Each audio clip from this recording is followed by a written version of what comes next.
You understand? Let me give you an example. If you see a Roman Catholic priest, they went for seminary, junior and major seminary, then and all the apostolic work and the rest of them.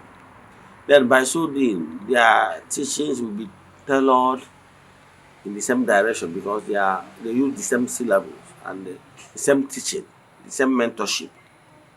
That's why if you see people that have groomed, both man and woman, believe in me, you cannot see somebody that have passed through my tutelage that will come to social media and be doing something contrary because once you properly groom the person, tell the person the do's and don'ts, what you should not do and what you must do.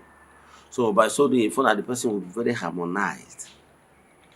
But if you see people that are chasers and then people that are social media for the money, people that are social media to cause confusion in order to trend. You know, social media is too nowadays people are doing so many things, funny things, in order to get the attention of the public. But for me, do I care? My own is that nausea that go. Like as I told you before, I'm called as an evangelist. So my work is to evangelize. Whether you take it, whether you not take it, that doesn't concern me. Once I give out the message, the burden has left me. So asking now, go on agba.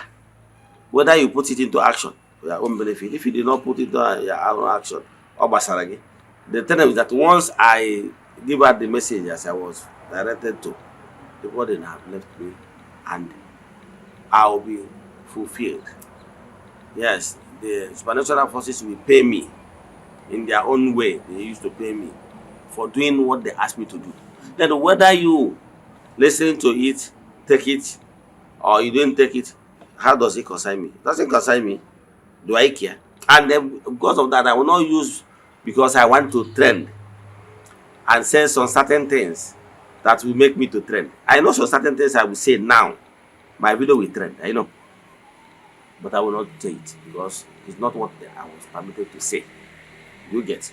I understand that some people on social media do say something or do something silly in order to trend.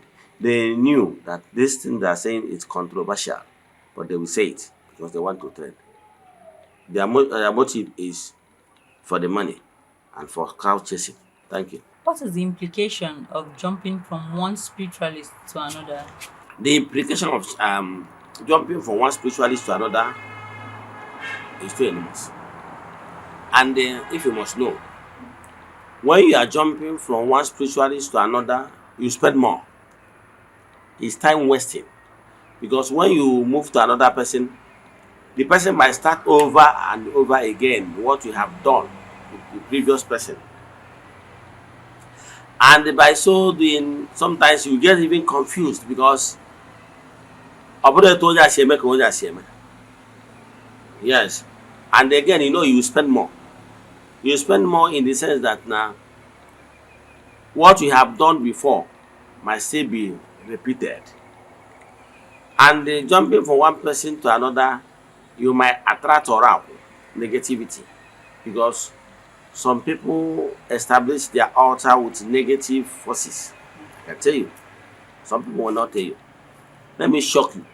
Now, do you know that n'ọbụrụ onye ọbụla na-eme bụ a spiritualist, okay, onye ọdịnala, dibịa, ji ike ọdịnala alụ ọrụ, do you know?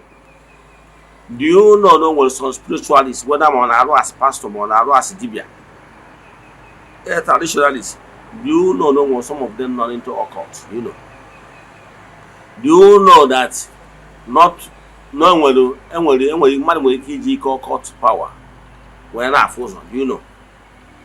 Do you know that now some of these altars are negative altars? Yes, do you know? For occultic purposes, do you know? Now, when you are moving from pillar to post, because you need to novice, and that is the primary reason why you are jumping. And the ones you are jumping, sometimes it's Oyuku and Siaboki. And there is Oyuku and Siaboki. And they will not use no Ekotara or Ekotari. So we advise you before you begin to follow any spiritualist, pray, call your chi and your forces to guide you, to lead you to the right person. And once you are with the right person, sometimes you don't know because you got to how things work. You na-achọ ihe ị na-akpọ na miracle, mana ime ọnụ ị na-achọ ịdanye n'ọkụ. Ịghọtara ya?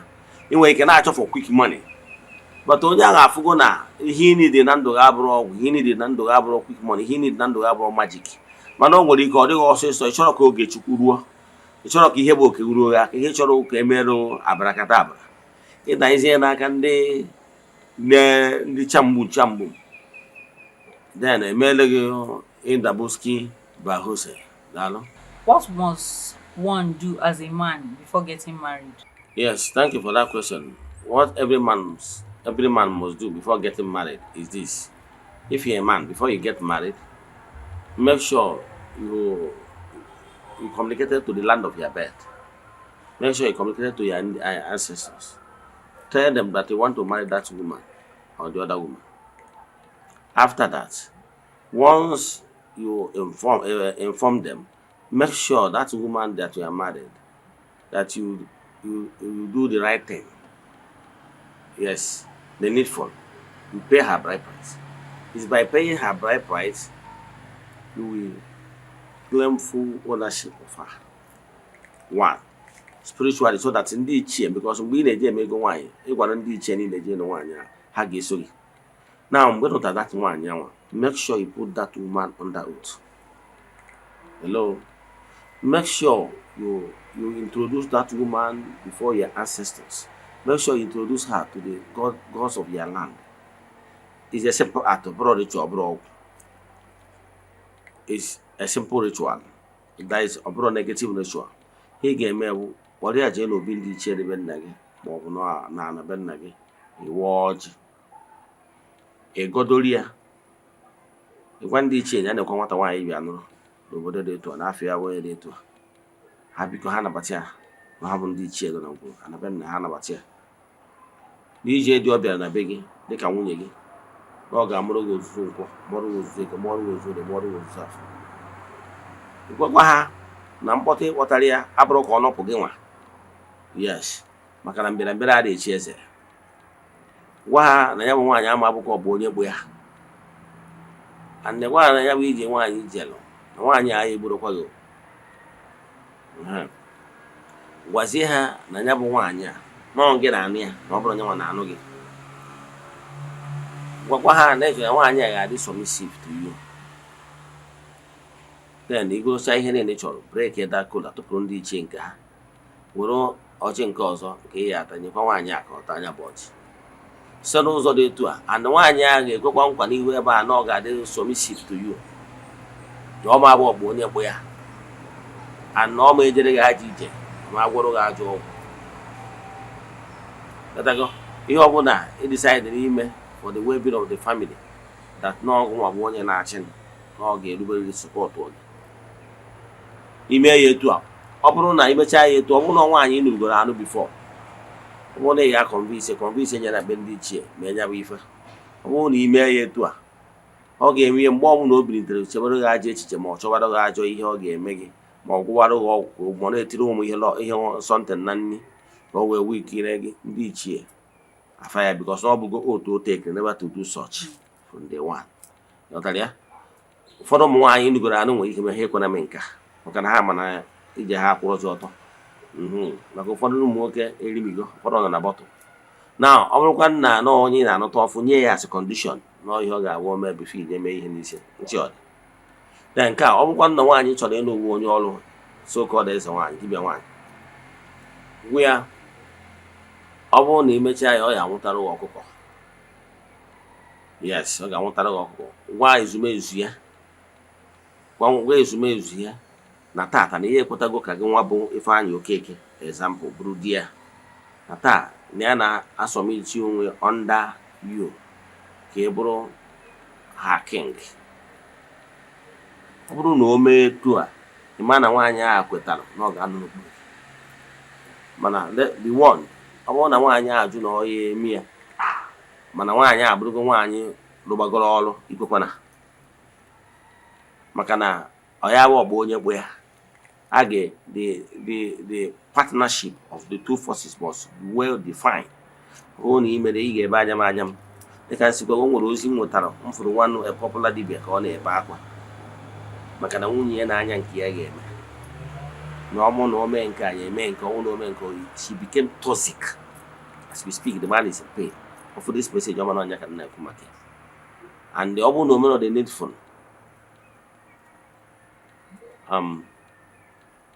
Here the ugly yes, Makanamba woke across the woke si akwu. Madam Nambena I am to book. But the stitching time says 9. That be dokita maybe. Thank you. What must a man do if he wants to go into polygamy? Every man who wishes to go into polygamy, you must know that polygamy goes with oath taking. Why some families acclaim polygamy first is because what people used to practice, let's say from 1970 something, nowadays is no longer polygamy. What they practice is Christian polygamy. That's why it fell. A polygamy marriage is marriage attired within the custom and tradition, and it must remain so. Once you are a man marrying more than one wife, as tradition demands, and you allow those women to be going to this one is going to Anglican, this one is going to Catholic, this one is going to Sabbath, okay? Your marriage is in shambles, and you must crash because they will all come back with different denomination and different belief. What you take them, none of them is going to anywhere. All of them, 3 of you must be traditionalists. And under one oath. One, from day one, the first person will take oath. When the second person, and after while taking the oath, he will agree that he will not stop you when the second one is coming. He will be in one of the oaths. After taking it, when the second one comes, all of you, 2 of you, and the new one will take another oath. Now, when it comes to that one, how there's a way you take that oath. I gave me any one. I know one day and I been again no longer no more in there. That you love them equally. However, that no one any Mahamejon more than you know what go see no nature of Hame. Only cherry be a jet go see no nature under the oath. You break that code and this in an age in the Kujeka Chua also 4 times. Then how you got for that line I catch it. When you got for your catching attack 4 times. You present him for market days. But in the Amaga against this rule, go to a take it today. Monsieur Bonyam Nukunana, Nangula, Wanya Bojosa. When I eat, I will go wherever will go and Yamo neck or calf. Nata. Nea O to Agrota, Neano A, Neano A. You will that what Yata. Or when you can make the same thing. You got it? Each day on that oath, there will be peace and there will be harmony. And the ones even why very jaded and a bit whereby water, where the jet here, and the Anabisho, and that's and a carry over. Macana depend on walk on us. So when the land of that family, Anoge, revolt against you, and the more na force, more when is Kiji, George, and an African, can be in the J and Anakin. So your wonder with the goddess of the land. Very important. And if you know that you will not take them to this oath, please don't go. Because women of nowadays, they are evil. Here we get that with Jezebel. They go, Obi, Makanon Doka, when you go hand that Obi or John, Obi Ajurat, Obi Ndoka, Nime. So if you know that you will not take them under this oath, please don't try it. Thank you. What must someone with family ago do if he wants to do the work in a church way? Yeah, thank you for that question. Someone with family ago and they want to do it in a church way. Let me use my family as an example. Family I family now. My younger sister has calling. Or everybody will out. We're not depending on levels. But I can't tell that to a great seer. Brother, he be daughter. Okay, 4 years go see a clear. So, man, I don't know a charismatic member. ịmụta ya mmadụ afọsụ ya afọsụ ọ na nna enforce m brother mere takwara mgbe m bụ karịsị did anybody force me? I say no. So for that reason achọ m ịfọsụ onye ọbụla tiri mgbe time ya ruru, but for now ọ na-eme ya, ọ chọrọ ime ya n'ụka, ọ na-eme n'ụka so far. So ihe chọrọ ịgwa gị ma ọ bụrụ na na-akwụdebe nna gị adị n'ọnụ ụka ka ị chọrọ ime ya, ihe ị ga-eme bụ jebe na be nna gị, jee gwa nna gị, ọ na nna gị anọghịzi, chọọ diọkpara ụnụ. Ọ bụrụ na diọkpara ụnụ na-eme ọdịnala, ihe ọ ga-eme bụ ya were ọjị jebe na ndị ichie, jebe na ala, jebe na agwụ dị na be nna gị, ruo ya kpọkọ ha niile ọnụ, mee sekụl, odebe akwụkwọ okirisi na-ebupụta ọfọ. Bụ na famili a nwere ọfọ anụ bupụta, ọnwụ na nwere ọfọ agwụ bupụta, na nwere ọfọ ndị ichie bupụta, mee sekụl, odebe akwụkwọ okirisi na o wee kpọkuo ha si ha na nwaada abịara, kpaa afa ya bụ nwaada a nụrụ kwuo ya, o wee gwafa mere fa ọjị, wee gafa na nwaada a chọrọ ha bụ ezumezu agwụ dị na be nne ya, ha bụ ndị ichie, ha ba na be nne ya, ka ha kwudorie, ka o doo ude, ka ha bụ ndị agwụ ebe kwudorie na ọ chọrọ ịrụ n'usoro ụka. Agụrụcha anya bụ ihe ya gwazie fa na ọ ga na-egburu ha ewu, ọ ga-abụ like annual something. Ya gwa ha na ọ ga na-emere ha every year, whether ma akpọrọ ya ancestral day, whether ma akpọrọ ya ihe ọbụla family remembrance, ihe ọbụla ụzọ ọgbara anyị nwa na nwaanyị kpọrọ nke m ancestral day every 1st of January. Na ihe ị ga-eme bụ kpọọ ya ihe ọbụla o ruo na that particular time, ya wetara uwe ofu ewu. Mana bọsị ahụ ị gụchara ya ọjị a, kpọzie ezumezu ahụ, kpọọ ndị ichie, kpọọ ha na kpọọ mmụọ niile na ngwurube nne ya, si ya na nwanne gị nwaanyị a bụ nwa gị nwaanyị si, ma ọ bụ na ọ bụrụ na gị nwa nna ya nọ ya, kwuo na ọnwa nwaanyị a na-echọrọ ka echukwara ya ezumezu mmụọ niile so ya, ma hapụ ya ka ọ na-arụ n'ụka, ọ na-ekwubi okwu na-aja na-adị ile, ọ na-arụ ọrụ ya na-adị ile. Kpọọ ha niile, gburu ha ofu ewu, gwazie ha na going forward na every year ọbụla, every 12 months na a ga-eburu ha ofu ewu, iji wee activate kwa wee sịkwa ha deme na nke ha mere. So ime ha n'ihe etu anwa isetụrụgo ha, gwa ha na ihe n'ọdụ ebe ọ nọrọ, nwere ike na-amụzi kandụl na-ekwubi okwu, were mmiri na-agwọ ya, mana ihe ọ ga na-eme every year ofu ewu. Then ime ha n'ihe etu aka nte ime ya etu ọ ya wọk. Ọ bụrụ na ị nwere ịdọrọ gifted ịkwadoro mmadụ ụdị tebụl etu a, mee ya etu a ọ na-awọk.